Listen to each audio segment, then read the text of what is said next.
नमस्कार, मैं सुनील डांग। साथियों, आज बात करेंगे कृषि पर। पहले दो अच्छी खबरें। पहली कि आज सुबह ही मालूम पड़ा कि मानसून पूरा आएगा और समय पे आएगा। इसको सुनने के बाद में किसान खुश हैं, चहक रहा है, चाहे वो इस समय विपत्ति से गुजर रहा है। दूसरी शुभ खबर हरियाणा से आई। 16,000 मजदूरों ने इस चीज़ को मान लिया डिप्टी चीफ मिनिस्टर के मनाने पे कि वह क्वारंटाइन में रहने के बाद में वापस 20 तारीख के बाद अपने अपने खेतों पर और काम पे चले जाएंगे। ये एक बहुत शुभ संकेत है। अगर ऐसा हुआ है तो क्या दूसरे राज्य भी करेंगे? अगर करेंगे तो ये फिर से एक शुभ शुरुआत होगी एग्रीकल्चर सेक्टर में।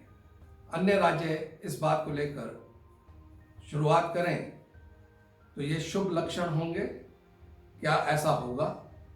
क्या जगह जगह क्वारंटाइन किए हुए ये मजदूर वापस लाने के लिए कोई योजना बनेगी?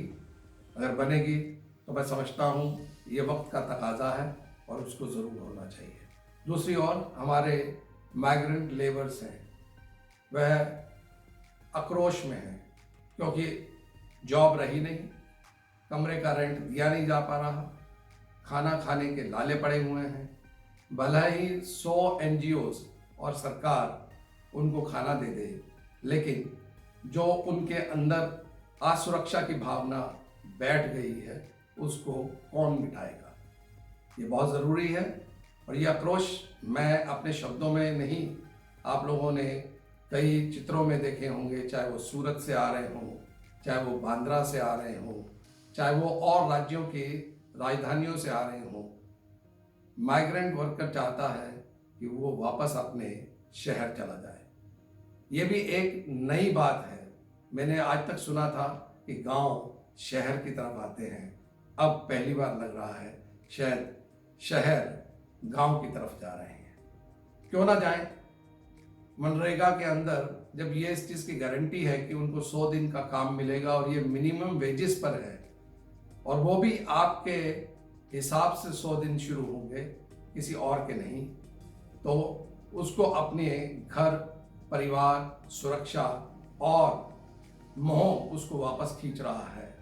ऐसे में ज़रूरी है ये जानना कि मनरेगा में ऐसा क्या होने वाला है जो कि लॉकडाउन 2 के एग्जिट के टाइम 20 तारीख से शुरू होगा। मनरेगा के अंदर अब शुरू होगा इंडस्ट्रियल बेल्ट के अंदर काम करना, इरिगेशन के लिए वो रुके हुए कामों को पूरा करना, सड़क और दूसरे कार्य जो कि इसमें आते हैं।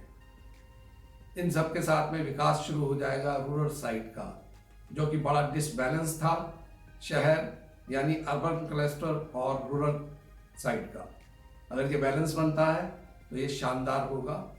लेकिन उसके साथ में ही देखना होगा कि आने वाले समय में स्मॉल एंड मीडियम बिजनेस किस तरह से रीलोकेट करेंगे, किस तरह से रीशेप करेंगे और किस तरह से वो अपनी इकॉनमी को वापस ढर्रे पे लाएंगे। लेकिन सरकार को इसके साथ साथ सोचना होगा फूड सिक्योरिटी के ऊपर। इस कोरोना 19 के अंदर भी सरकार ने अपने भंडार वक्त रहते खोल दिए, कोशिश की कि हंगर को रोका जाए। किसी ने खूब कहा है कि हम कोरोना से मरे ना मरे पर भूख से मर जाएंगे। इस भूख को रोकने के लिए सरकार ने जो अपने भंडार खोले थे, वो आशा कर रही है कि मानसून के समय बम्पर क्रॉप होगी, फिर से उसको रिफिल करने का टाइम आएगा। ये सरकार का मैंडेट ही तो है कि हर किसी को भोजन और हर किसी को शिक्षा देना। पर कोरोना 19 के समय ये महसूस किया गया कि शहर लॉकडाउन है, कहीं कोई आदमी नहीं है, सबने सरकार की बात को माना। वर्ल्ड वाइड ऐसा हो रहा है, कई जगहों को छोड़ दीजिए जहां आक्रोश है। 4 लाइन याद आती हैं। खौफ ने सड़कों को वीरान कर दिया, वक्त ने जिंदगी को हैरान कर दिया, काम के बोझ में दबे हर इंसान को आराम के एहसान ने परेशान कर दिया। मैं अभी एक बात कह रहा था कि कोरोना 19 हमें मारे या ना मारे, पर भूख हमें ज़रूर मार देगी।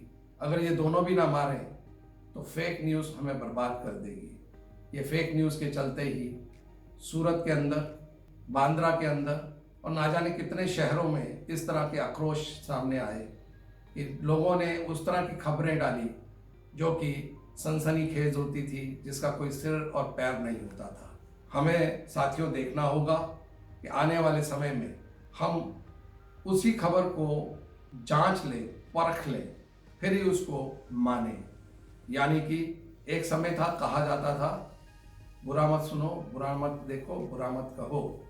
आज मैं कहूँगा कि मुंह के ऊपर जो हम मास्क लगा रहे हैं उसी तरह का एक और मास्क कान पे अगर लगा लें तो मैं समझता हूँ कि आने वाले समय में हम उस शून्यता को जो कि इस फेक न्यूज़ की वजह से आती है को हम ख़त्म कर पाएंगे और मानवीय रूप से अपने आप को आगे बढ़ा पाएंगे।